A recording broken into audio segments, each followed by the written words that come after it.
बिस्मिल्लाहिर्रहमानिर्रहीम। अस्सलाम वालेकुम स्टूडेंट्स, हम लोग प्रोड्यूसर बिहेवियर के बारे में पढ़ रहे हैं। आज हम लोग ने देखना है कि जो फर्म्स होती हैं वो कॉस्ट एनालिसिस कैसे करती हैं, कि उनकी कैसी मुख्तलिफ किस्म की कॉस्ट आती है, कैसे उनके अखराजात उन्होंने कैसे होते हैं, कैसे उन्होंने चीज़ों को सेट करना है कि उनकी अपनी जो कॉस्ट है यानी कि जो खर्चा है चीज़ को बनाने में वो कम आए। इकोनॉमिस्ट ये कहते हैं कि संक कॉस्ट के बारे में तो आप लोगों ने सोचना ही नहीं होता, लेकिन अपॉर्चुनिटी कॉस्ट को आप लोगों ने इंक्लूड करना होता है। ये आप लोगों के एमसीक्यूज में ये बात आती है। अच्छा, 3 तरह की कॉस्ट होती हैं किसी भी फर्म के अंदर। वेरिएबल कॉस्ट होती है, फिक्स कॉस्ट होती है, टोटल कॉस्ट होती है। अगर देखा जाए ना तो टोटल कॉस्ट की आगे ये दोनों ब्रांचेस ही हैं, वेरिएबल कॉस्ट और फिक्स कॉस्ट। अब इनको पढ़ते हैं। ये बहुत ज़्यादा इंपॉर्टेंट है कि आप लोगों की शॉर्ट में आती हैं। सबसे पहले कि वेरिएबल कॉस्ट क्या होती है। वेरिएबल कॉस्ट वो कॉस्ट होती है कि अगर आप लोग आउटपुट अपना बढ़ाना चाहते हैं ना, तो फिर आप लोगों की कॉस्ट भी बढ़ती है उन चीज़ों की। यानी कि जिन चीज़ों की कॉस्ट आउटपुट बढ़ाने से बढ़ती है वो आप लोगों की वेरिएबल कॉस्ट होती है। फॉर एग्जांपल, अब आप लोगों ने प्रोडक्शन अपनी बढ़ानी है तो आप लोग क्या करेंगे, लेबर या ज़्यादा रखेंगे या आप लोग उसी लेबर से ज़्यादा ओवर टाइम लगाएंगे, तो आप लोगों के अखराजात तो बढ़ गए ना। ठीक है, इस तरह से मटेरियल आप लोगों ने ज़्यादा यूज़ करना है, तो ज़्यादा मटेरियल यूज़ कर रहे हैं तो जाहिर सी बात है उस मटेरियल को खर्चे करने के लिए आप लोगों को फिर ज़्यादा कॉस्ट देनी पड़ेगी।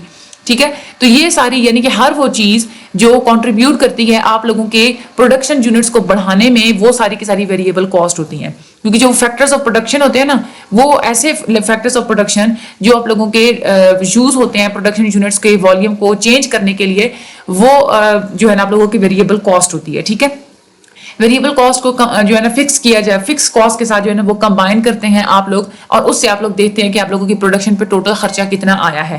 टोटल जो वेरिएबल कॉस्ट होती है वो जैसे आप लोग प्रोडक्शन इंक्रीज करते हैं तो आप लोगों की वेरिएबल कॉस्ट चेंज होती है, लेकिन फिक्स कॉस्ट आप लोगों की कभी भी चेंज नहीं होती।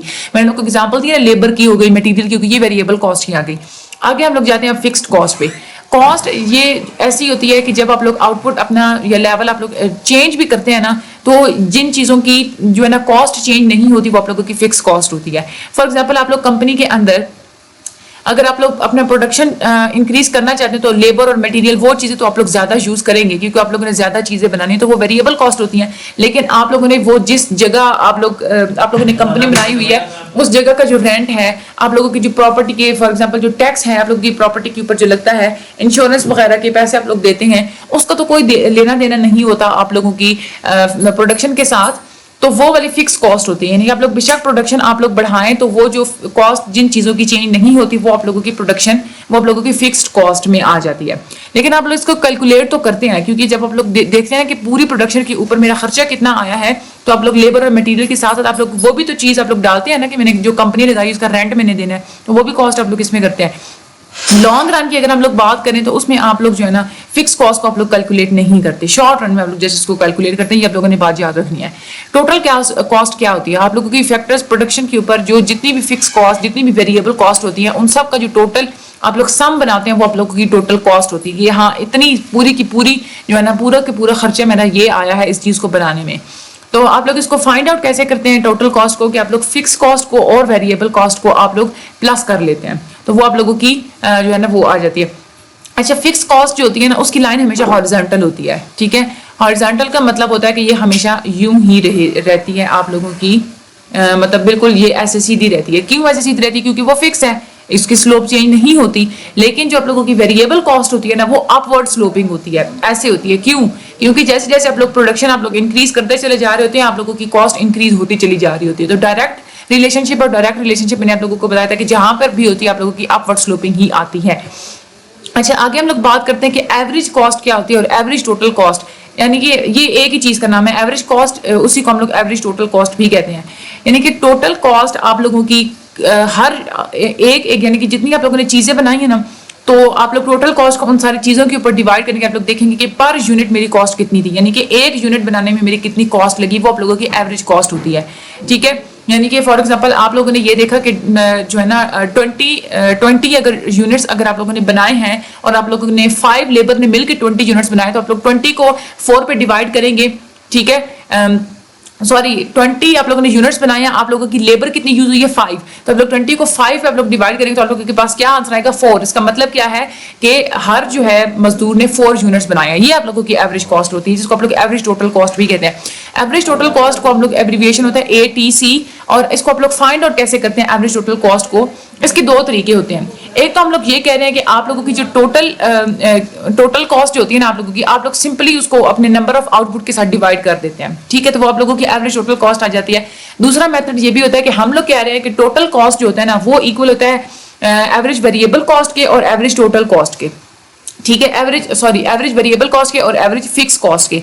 अगर आप लोग उस तरीके से अगर आप लोग अगर देखें तो उस तरीके से फिर आप लोग कैसे इसको फाइंड आउट करेंगे? आप लोगों की एवरेज कॉस्ट आएगी जो टोटल जो average variable cost plus average fix cost, ठीक है, यानी कि आप लोगों की जितनी भी वेरिएबल कॉस्ट आती है उसका पहले आप लोग एवरेज निकालेंगे और फिर उसके बाद आप लोगों की जो फिक्स कॉस्ट है उसका आप लोग एवरेज निकालेंगे। तो आप लोग यानी कि बात करने का मकसद ये है कि एक तो आप लोगों ने कैसे आप लोग फाइंड आउट करेंगे एवरेज कॉस्ट को। अगर आप लोगों ने फाइंड आउट करना है तो आप लोग कैसे करेंगे कि टोटल जितनी आप लोगों की कॉस्ट होती है उसको आप लोग डिवाइड कर देते हैं आउटपुट के साथ। लेकिन एवरेज टोटल कॉस्ट की अगर आप लोग बात कर रहे हैं तो उसके लिए आप लोग क्या करते हैं, क्योंकि टोटल कॉस्ट किसका फॉर्मूला होता है? टोटल कॉस्ट में यही होता है ना कि fix cost plus variable cost, ऐसे ही होता है ना। तो एवरेज टोटल कॉस्ट क्या आएगी हमारे पास? Average variable cost plus average fix cost is equal to average total cost. ये आप लोगों के फार्मूलाज आप लोगों ने अच्छे तरीके से याद करने, आप लोगों के MCQs में भी आते हैं, इसमें से कैलकुलेशंस भी आती हैं, तो फार्मूलाज याद होंगे तभी आप लोग कैलकुलेट कर सकते हैं। एवरेज वेरिएबल कॉस्ट जो होती है इकोनॉमिक्स उसको कहते हैं कि जो इसको हम लोग, ये एक ऐसा टर्म है एवरेज वेरिएबल कॉस्ट जो आप लोग यूज करते हैं जब आप लोगों ने अंदाजा लगाना होता है ना कि टोटल कॉस्ट जो है आप लोगों की फर्म की कितनी है, यानी कि टोटल कॉस्ट को आप लोग डिवाइड कर देते हैं अपने आउटपुट के साथ, तो आप लोगों के पास वो एवरेज वेरिएबल कॉस्ट हो जाती है। Total variable cost divided by Q. Average fix cost को आप लोग कैसे फाइंड आउट करते हैं? आप लोगों की जो टोटल फिक्स कॉस्ट होती है उसको आप लोग डिवाइड कर देते हैं आउटपुट के साथ, यानी कि क्यू के साथ क्वांटिटी कितनी है आप लोगों के आउटपुट की, हम लोगों के पास एवरेज फिक्स कॉस्ट आ जाती है।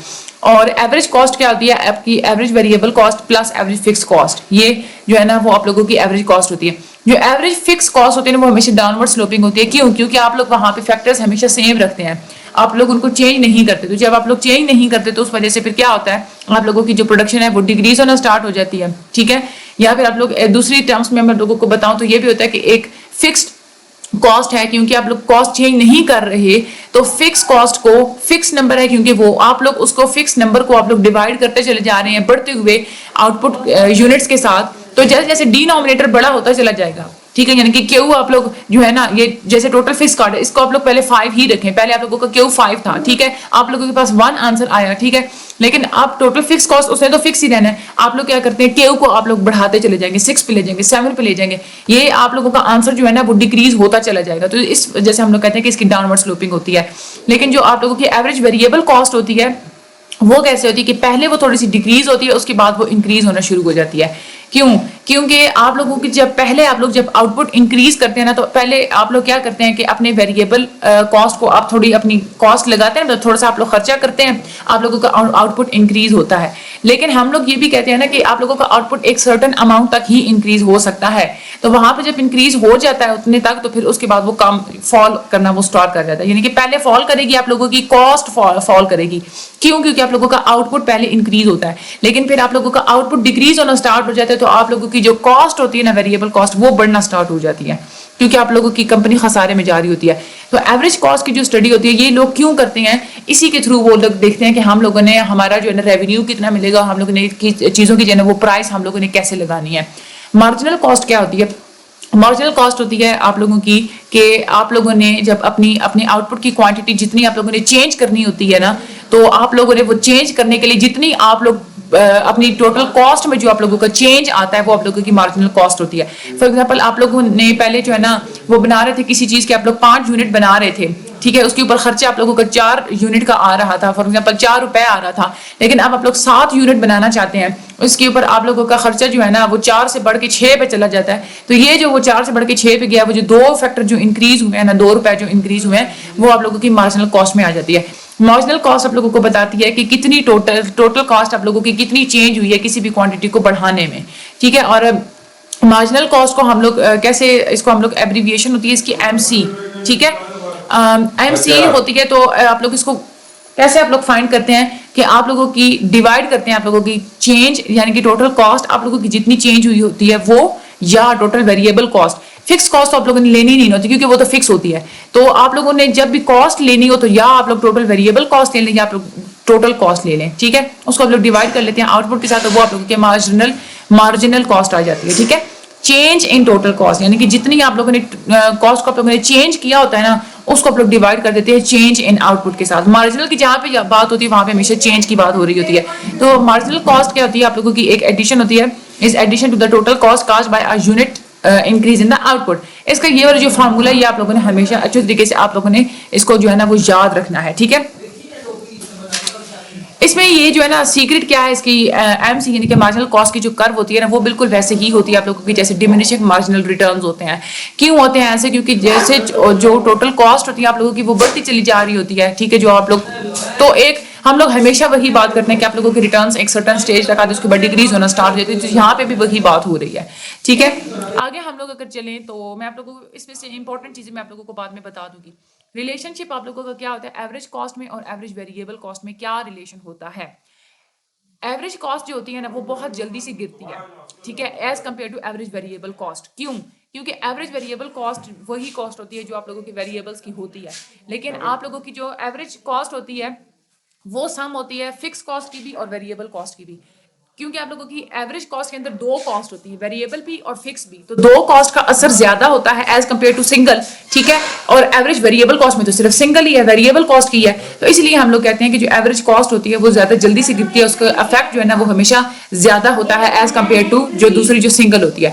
इनवर्स रिलेशनशिप होता है आप लोगों की हमेशा कॉस्ट और प्रोडक्टिविटी में, यानी कि जैसे जैसे आप लोगों की जो प्रोडक्टिविटी है वो इंक्रीज होती है तो आप लोगों की कॉस्ट जो है वो कम होती है। यानी कि आप लोग प्रोडक्टिविटी होती वही चीज है ना कि आप लोगों का जो आप लोग जो खर्चा करते हैं उसके बदले में आप लोगों की जो चीज प्रोड्यूस होती है उसको जो फायदा होता है ना वो आप लोग उसको कहते हैं कि प्रोडक्टिविटी। जब आप लोगों को फायदा ज्यादा होगा तो उसका मतलब तो ये है ना कि आप लोगों को अपना खर्चा कम हुआ है तो फायदा ज्यादा हुआ है, ठीक है। तो उसके बाद कांस्टेंट इंक्रीजिंग और डिक्रीजिंग रिटर्न टू स्केल को हम लोग अगर कॉस्ट में देखें तो इसको हम लोग कैसे देख सकते हैं। अगर तो आप लोगों का हो रहा है इकोनॉमीज ऑफ स्केल, ठीक है, इकोनॉमीज ऑफ स्केल हम लोग पहले पढ़ चुके हैं। वो क्या होता है कि आप लोगों का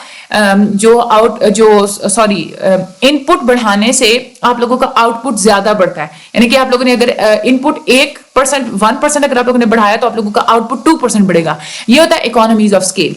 तो इकोनॉमीज ऑफ स्केल जब भी होता है तो लॉन्ग रन में अगर देखें, लॉन्ग रन टोटल कॉस्ट में तो ये अपवर्ड स्लोपिंग होती है, ठीक है, क्योंकि इंक्रीज हो रहा है ना आप लोगों की कॉस्ट, ठीक है, आप लोगों की, क्योंकि यहाँ पे फायदा हो रहा है ना आप लोगों की जो होती है ना, मैं आप लोगों को यहाँ पे ड्रॉ करके बता देती हूँ, ठीक है। आप लोग क्या कह रहे हैं कि इसमें आप लोग जो फॉर एग्जांपल को फैक्टर्स बढ़ाते हैं ना, ठीक है, तो आप लोगों की यहाँ पे हम लोग ना यहाँ पे थोड़ा सा ये बना लेते हैं ताकि आप लोगों को समझाने में आसानी हो। अच्छा, आप लोग क्या कह रहे हैं कि आप लोग इनपुट अगर जब बढ़ाते हैं तो आप लोगों का जो आउटपुट होता है ना उससे ज्यादा बढ़ता है, ठीक है। ये इनपुट अगर फॉर एग्जांपल आपने बढ़ाया, यहां तक बढ़ाया, ठीक है, आप लोग कह रहे हैं आउटपुट कब कहां तक बढ़ेगा, ये यहां तक बढ़ेगा, ये ज्यादा बढ़ेगा, ठीक है। आप लोग इनपुट यहां पे बढ़ाएंगे तो फिर ये जो है ना ये ज्यादा बढ़ेगा, ठीक है। आप लोगों की जो कर्व होगी ना वो थोड़ी मतलब इस तरीके से आएगी, यानी कि उसकी स्लोप जो है ना वो थोड़ी कम होगी, फॉलिंग स्लोप होगी, अपर स्लोपिंग होगी, but that is a falling sloping. मतलब आप लोग जैसे जैसे अपना जो है ना एक यूनिट आप लोग यहां से बढ़ाते हैं तो 2 यूनिट दूसरी साइड से वो जो है ना वो डिक्रीज होता है। ये तो सारी मतलब नीट नहीं रहा, इसको दोबारा से जो है ना ड्रॉ करते हैं, ठहरे। आप लोगों का असल में ये पहले मैंने ड्रॉ नहीं किया जिसकी वजह से मैं चले नेक्स्ट जो है ना लेक्चर्स में पहले से ही मैं ड्रॉ कर लूंगी। अच्छा, आप लोग ये देखें, हाँ सॉरी टाइम जो है ना वो थोड़ा सा ज्यादा लग रहा है, लेकिन चलिए आप लोग थोड़ा ना सब्र कर लें। अच्छा, आप लोग कह रहे हैं कि आप लोगों ने एक फैक्टर यहां से बढ़ाया ना, ठीक है, एक फैक्टर आप लोग यहां से बढ़ाएंगे तो 2 फैक्टर यहां से बढ़ेंगे, यहां पे पॉइंट बन जाएगा यहां पे, ठीक है।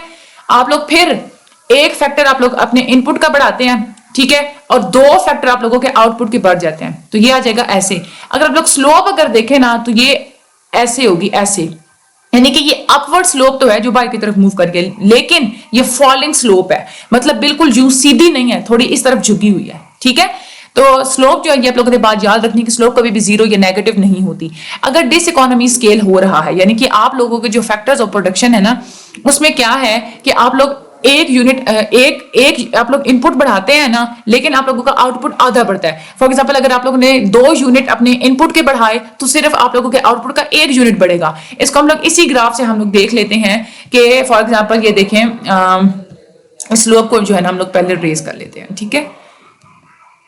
हाँ, अच्छा, हम लोग कह रहे हैं कि हम लोगों ने यहाँ रखे हुए ना, ये अगर फॉर एग्जांपल ये वाले क्या है आप लोगों के इनपुट्स है ना, ये आप लोगों के आउटपुट होते हैं। हम लोग कहते हैं कि आप लोग एक फैक्टर फॉर एग्जांपल अगर आप डिस इकोनॉमीज हो रहा है, इसका मतलब क्या है कि 2 फैक्टर आप लोग जो है ना इनपुट के बढ़ाएंगे तो सिर्फ आप लोगों की एक फैक्टर आउटपुट का बढ़ेगा, ठीक है। ये 2 फैक्टर आपने बढ़ाए अपने इनपुट के और ये आप लोगों के आउटपुट का सिर्फ एक फैक्टर बढ़ा है, ठीक है।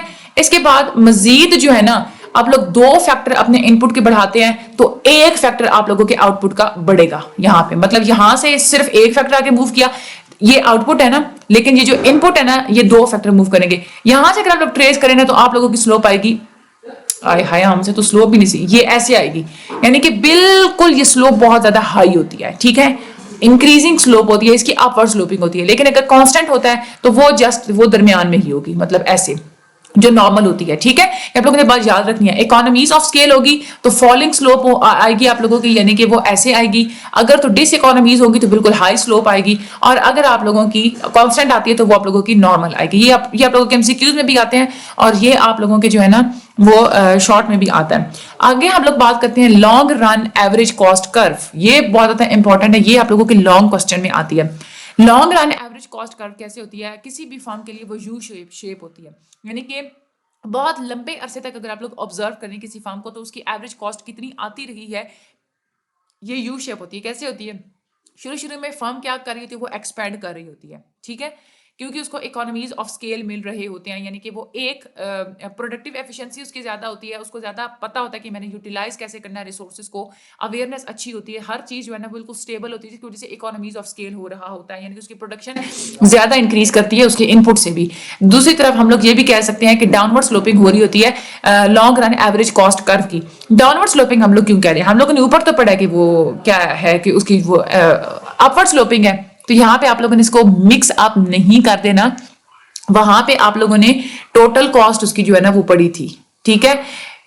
मतलब क्या है उस चीज का कि आप लोगों की टोटल पूरे एक पीरियड के अंदर कितनी आ गई, लेकिन यहाँ पे हम लोग जस्ट ना एवरेज की बात कर रहे हैं, ठीक है। तो एवरेज की आप लोग बात करते हैं कि average in terms of average के एक चीज को बनाने में कितना, एक चीज को जो है ना वो बनाने में जो है ना वो कितना इनपुट लगे, एक एक चीज का आप लोग हिसाब ले रहे हैं, तो वो जो है ना यहाँ पे जो है ना वो पहले जो है वो डाउनवर्ड आती है, ठीक है। उसके बाद जो है ना वो बिल्कुल कांस्टेंट आती है, क्योंकि आप लोगों का स्केल ऑफ ऑपरेशन जो है ना वो इंक्रीज करता है जब आप लोगों के पास कांस्टेंट कॉस्ट आ जाती है, यानी कि जितना आप लोग जो है ना अपना इन्वेस्ट करेंगे उतनी ही आप लोग गेन करेंगे, ठीक है। लेकिन उसके बाद फर्म जब फर्दर इंक्रीज करती है अपना स्केल ऑफ ऑपरेशन तो डिस इकोनॉमीज ऑफ स्केल, या फर्म बड़ी हो जाती है तो बड़ी फर्म को मैनेज करना बिल्कुल मुश्किल हो जाता है। उसकी वजह से जो लॉन्ग रन आप लोगों की जो एवरेज कॉस्ट होती है ना वो पॉजिटिव स्लोप हो जाती है, यानी कि कॉस्ट आप लोगों की इंक्रीज होना शुरू हो जाती है। इंक्रीज जब भी होती है तो इसका मतलब क्या है कि वो पॉजिटिव स्लोप बनना शुरू हो जाती है, ठीक है। फॉलोइंग यहाँ पे कुछ एजम्पशंस, कौन कौन सी एजम्पशंस होती हैं long run average cost curve के लिए?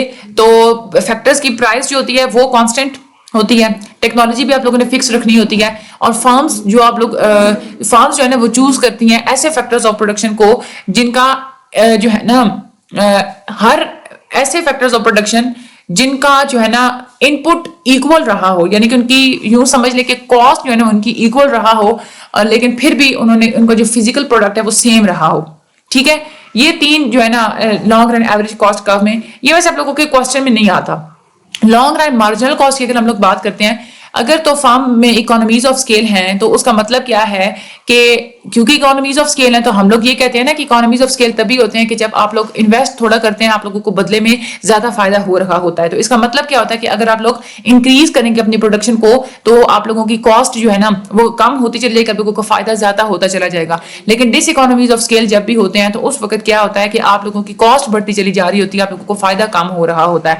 और कांस्टेंट कॉस्ट की जब हम लोग बात करते हैं तो जब भी आप लोग किसी चीज को इंक्रीज करते हैं तो उसमें रिजल्ट्स जो है ना वो सेम ही रहते हैं, कांस्टेंट ही रहते हैं। रिलेशनशिप क्या होता है शॉर्ट रन एवरेज कॉस्ट और long run average cost curve का?